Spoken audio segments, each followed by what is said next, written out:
दोस्तों, आप सभी को आपका अपना चैनल नाग पूर्णिमा फाउंडेशन में स्वागत है। जैसे कि आप सभी को पता है कि जेपीएससी ने फॉरेस्ट डिपार्टमेंट की 2 वैकेंसी निकाली है। एक है आपका रेंजर फॉरेस्ट ऑफिसर RFO और दूसरा है आपका झारखंड सहायक वन संरक्षक ऑफिसर। तो अगर दोनों वैकेंसी की बात किया जाए तो इसमें कुछ सब्जेक्ट है, उन सब्जेक्ट में ही ऑनर्स होना ये ज़रूरी नहीं है। अगर उस सब्जेक्ट को जो उसमें आइडेंटिफाई किया गया उस सब्जेक्ट को इवन अगर आपका सब्सिडी पेपर भी है तो भी आप अप्लाई कर सकते हैं। बहुत सारे दोस्तों का ये कन्फ्यूजन था कि मेरा ये ऑनर्स पेपर नहीं है, ये मेरा सब्सिडी पेपर है, तो क्या मैं अप्लाई कर सकता हूँ या सकती हूँ। तो ऐसे में वो अप्लाई कर सकते हैं।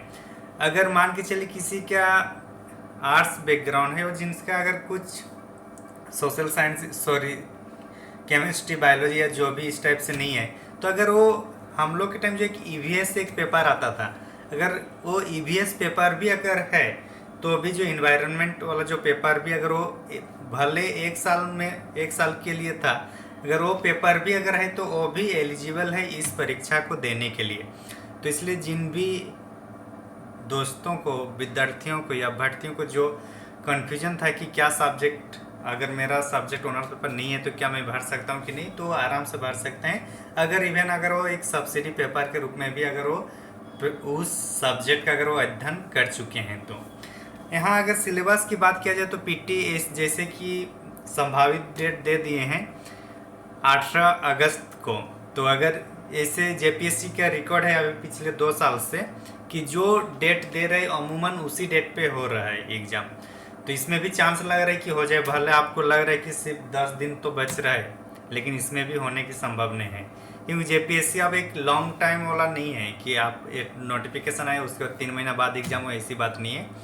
तो इस आधार पर ये हो सकता है, क्योंकि अभी इसका जो ट्रैक अगर देखा जाए लास्ट पिछले 2 JPSC का, तो अगर इसका सिलेबस की बात किया जाए तो history, geography, polity, economy, science, ये सब में 20-20 करके आ रहा है, और करंट अफेयर्स से 20 नंबर आ रहा है, और झारखंड GS से 30 नंबर।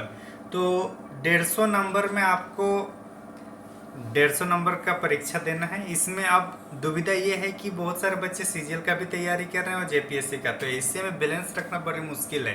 क्योंकि अगर हम लोग CGL की बात किया जाए तो वहाँ 30 क्वेश्चन पूछ रहे टोटल GS से, मतलब सामान्य ज्ञान प्लस सामान्य विज्ञान मिलाकर, जबकि JPSC के जो फॉरेस्ट डिपार्टमेंट वाला जो अभी दोनों निकाल रहा है इसमें आपका 150 क्वेश्चन पूछ रहे हैं। तो यहाँ पे बैलेंस करना थोड़ा मुश्किल है।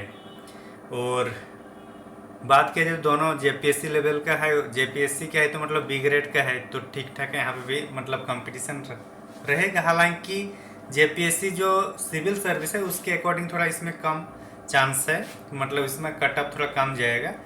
दूसरी बात ये, चूँकि GS का ही पेपर है तो ये हो सकते हैं कि दूसरे स्टेट के बच्चों जो CGL नहीं दे रहे और पूरा फोकस इसमें लगा सकते हैं, दे सकते हैं। तो ये सब को ध्यान रखना ज़रूरी है।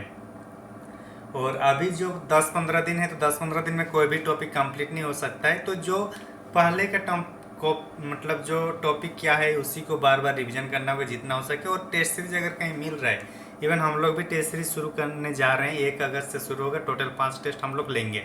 तो अगर आप इच्छुक हैं तो ज़रूर हमारे साथ जुड़ सकते हैं। तो मेन वही है कि अभी कुछ टिप्स नहीं दे सकते। टिप्स यही है कि आप रिवीजन बार बार करिए, टेस्ट सीरीज लगाइए, यही आपका हो सकता है। क्योंकि 18 दिन में कोई भी सिलेबस कंप्लीट किसी भी हालत में नहीं हो सकता है। तो जो पहले से पढ़ते आ रहे हैं उसके लिए बेनिफिट है, और जो ये सोच के पढ़ते हैं कि नोटिफिकेशन आएगा तब पढ़ाई करेंगे तो उसके लिए झारखंड में कम से कम JPSC का मुश्किल है। और बताना और एक चीज़ है, झारखंड की सरकार की बात करें या प्रशासन की बात करें, मतलब JPSC की, जो बच्चों को पैसे लेने के ये बात कर रहे हैं, अगर 2 पेपर अलग अलग निकाल रहे हैं जबकि एक ही डिपार्टमेंट है, फॉरेस्ट डिपार्टमेंट है, तो एक पेपर से भी ये मतलब एक रजिस्ट्रेशन फी से ये काम करा सकते थे, लेकिन ये अलग अलग कर दिया है।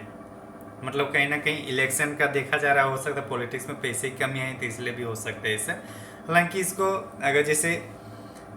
अगर UPSC की बात किया जाए तो UPSC तो पूरा सिविल सर्विस एग्जाम और फॉरेस्ट को दोनों एक साथ PT करा देता है, उसके बाद मेंस अलग अलग होता है। इवन यहाँ छोड़ देते हैं कि अगर उसको फॉलो नहीं किया तो कम से कम अगर दो जो वैकेंसी है दोनों वैकेंसी को एक ही रजिस्ट्रेशन से करवा देता है, एक ही रजिस्ट्रेशन फी एक ही एग्जाम फी से करवा देता, तो बच्चों के लिए सहूलियत होती, क्योंकि दोनों एक सेम डिपार्टमेंट है। तो उम्मीद करता हूँ आप लोग, ये 29 तारीख से भरा है, अप्लाई होगा फॉर्म, आप लोग अप्लाई करेंगे। और जो मन में कन्फ्यूजन था कि क्या ऑनर्स पेपर ही होना जरूरी है, ये ऑनर्स पेपर होना जरूरी नहीं है। आपका सब्सिडी पेपर में भी अगर कहीं ना कहीं 1 साल का हो या 2 साल के लिए अगर आप पढ़ें, तो उसमें भी आपका उस सब्जेक्ट से भी आप एलिजिबल होंगे इस एग्ज़ाम के लिए। इसका मेंस इसका अलग अलग है। जो झारखंड सहायक वन संरक्षण वाला है, इसका मेंस जो है 3 पेपर में होगा। पहला पेपर क्वालिफाइंग, दूसरा जीएस होगा, और मतलब पहला क्वालिफाइंग दूसरा जीएस, और उसके बाद भी 2 पेपर आपका हो जाएगा, आपका पेपर 1 और पेपर 2, जिसमें 2 ऑप्शनल लेना होगा। जबकि रेंजर फॉरेस्ट ऑफिसर है उसमें एक ही आपको ऑप्शनल लेना होगा। तो उसको आप लोग देख लीजिएगा जो आपका सुविधा है, जो आप कर सकते हैं, क्योंकि नोट्स अभी उतना पढ़ना प्लस कब मेंस का डेट देगा ये भी एक देखने वाली बात है। दूसरी बात, अभी तक सिलेबस का बस सब्जेक्ट डिफाइन किया गया है कि ये सब्जेक्ट है, उसका टॉपिक कौन कौन सा पढ़ना है वो अभी तक आया नहीं। जैसे कमीशन की ओर से आएगा उस पर हम लोग डिस्कशन करेंगे। तो थैंक यू फॉर वॉचिंग, धन्यवाद।